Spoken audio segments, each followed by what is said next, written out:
Alrighty, yo, what is going on, everybody? It's your boy, Mr. DDG94 here, back with another reaction video. Today, we're going to react to 50 Cent's best albums, rank worst to best. I mean, it's pretty fucking obvious, right? Let's get rich or die trying. let's not even beat around the bush. It's get rich or die trying. There is no contemporary second or third option. It is get rich or die trying. Massacre is number 2, and then you can just put any other 50 Cent album wherever you feel. But we all know the consensus number 1 is get rich or die trying. Tell me any differently, please. Let's get into it though. Shout out to Culturalist Theory. They got new episodes every Tuesday. Go subscribe to them. And yeah, let's get right into it. Hey, what's good, people? This is CJ Williams for Culturalist Theory. And for this video, we're taking a look at 50 Cent's discography, ranking his albums from worst to first. Note, this list will not include his mixtapes or group albums and will only involve major label albums from the G Unit General. Make sure you hit that like button and subscribe so you don't miss a list. Without further ado, let's get to it. Number 5, Before I Self-Destruct. After what seemed like 10 release dates, 50's fourth album, Before I Self-Destruct, finally dropped November of 2009. The album coincided with a movie by the same name that dropped a few weeks later. 50 is credited as writer, producer, and director of the film, which may explain some of the pen fatigue shown on the album. Many of the hooks are missing the Midas touch 50 used to have in that area. There's a couple of joints though, Strong Enough, Okay You're Right, and Flight 187 were straight, and Baby by Me featuring Neo got solid spins on the radio. But outside of that, it's quiet. And the record with M might be their worst collab. Number 4, Animal Ambition. 50's last full-length album dropped in 2014, and although it was slightly better than Self-Destruct, it was solid. It was solid. It was very solid. It had some bangers on it. It was pretty solid. It wasn't get rich or die trying 50 Cent though. That's the thing. It wasn't get rich or die trying 50 Cent, but man, it was pretty solid from him. That was a pretty good solid one. Previous work. At this point in his career, 50 was trying to rejuvenate G Unit and his solo career, announcing that another album, Street King Immortal, would follow this one. Well, after the lukewarm response to Animal Ambition, the 2 failed G Unit EPs, and the fact that Street King still hasn't dropped, it's no wonder he stopped making music. This album is... He didn't have to, because even though the albums didn't sell, he had a fucking diamond on him with Power. That's really what it was. This nigga had a diamond. Once he realized he had a diamond in Power, the fuck I'm still doing music for? I got money. Bro, it's money to be made over here. Let's build upon it. Let's build it up. Let's make it great. That's what 50 did. 50 looked at it and said, I'm scraping for gold over here. I'm scraping for gold over here. I'm scraping for silver and gold over here with this music shit. But I got a diamond over here on television. Of course I'm not gonna drop another album. Fuck music.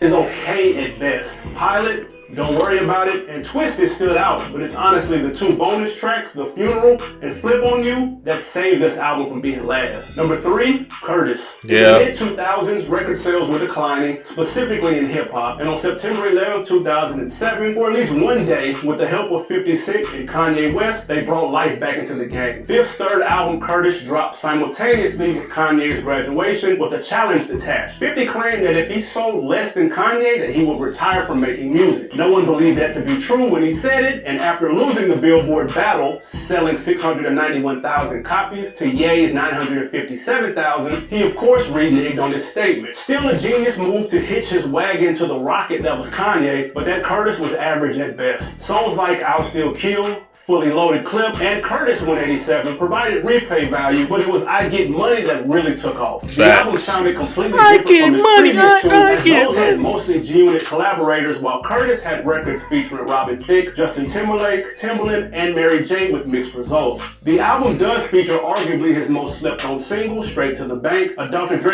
banger. I'm laughing straight to the bank with this ha. Number 13, Future, is actually the worst 50 and M record. Easy. Before we get to the top 2 albums, let us know in the comments, who from New York do you want to see us rank next? And although we're not counting the 3 G-Unit albums in this list, we all know which one of those is best, right? Clearly it was Beg for Mercy. Yeah. Okay, just checking. Back to the list. Number 2, The Massacre. Quick question. Can an album go 9 times platinum and still be considered a disappointment? Because that's how many felt when The Massacre dropped following up the How did it disappoint? This motherfucker had bangers, bruh. Damn near every song on here had a damn music video to it. This album slapped. This album had bangers, bro. I would say this. It's more commercial. It's more commercial and radio friendly than Get Rich or Die Trying was. But it's like, you can't be mad at it though, because he was aiming for the hits. He was aiming for the hits. And he was hitting, bruh. That's the thing though. You can say what you want about Massacre. Will it ever match up to Get Rich or Die Trying? Fuck no. Hell no. Never. But nigga, Massacre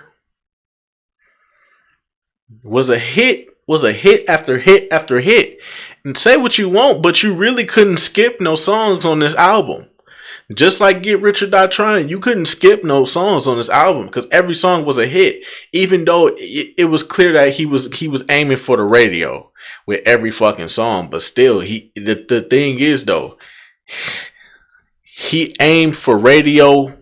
He aimed for hits that was gonna get played on the radio, and he actually hit the motherfuckers. That's the thing. When you're making hits, you gotta actually hit.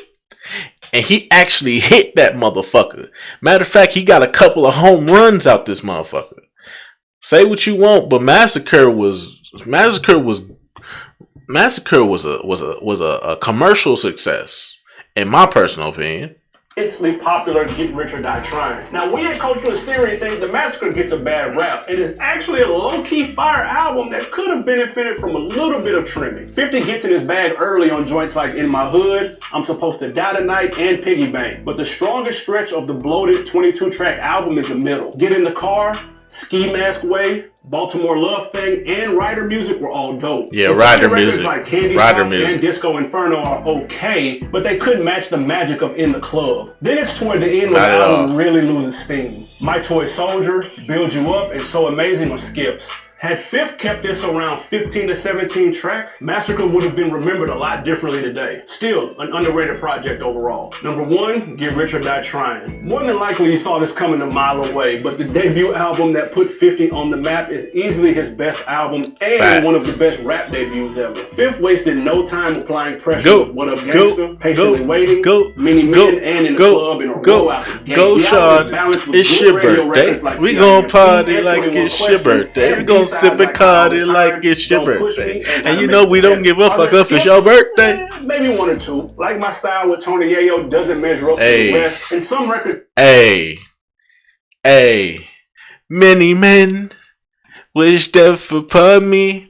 Blood in my eye, dog, and I can't see. I'm trying to be what I'm destined to be. And niggas trying to take my life away. Nigga, that's the hardest fucking song ever, bro. That is the hardest song on that album, bro. In my personal opinion, that's the hardest song on that entire album. Cause I'm here for a real reason. Cause he got hit like I got hit, but he ain't fucking breathing. It may not have aged well, but you can't deny the impact 50 had when he dropped this. The album blew the doors off Billboard, selling 872,000 records first week, then 822,000 the following week. It topped out at around 12 million sold worldwide, instantly making 50 Cent a household name. Considered a classic by many, it was nominated for Rap Album of the Year at the 46 Grammy Awards, but lost to another diamond-selling album, Speaker Box Love Below, from Outkast. And in case you didn't know, we have an Outkast list too. The link for that video is in the description. We already reacted Make sure to hit it. that thumbs up and tap the subscribe button so you don't miss a list. Until the next time. We already reacted to it, my brother, but we appreciate it though. Excuse me. But anyways, that's just gonna about do it for this one, man. Tell me what y'all think. Tell me what y'all think down below in the comment section. Did they get it? Obviously, we know they got it right, but What do y'all think though? And be real though. Massacre is hands down the best album for radio hits, in my personal opinion. Now, Nellyville can give that one a run for his money. Nellyville can definitely give Massacre a run for his money, but in my personal opinion, Massacre just had too many hits, bro. Because when you aim for the hit, because normally when artists aim for the hits, that's when they make a bad album. But Massacre was different. 50 was aiming for hits, and he was hitting. So I mean, say what you want, but he got it. He got it in his bag.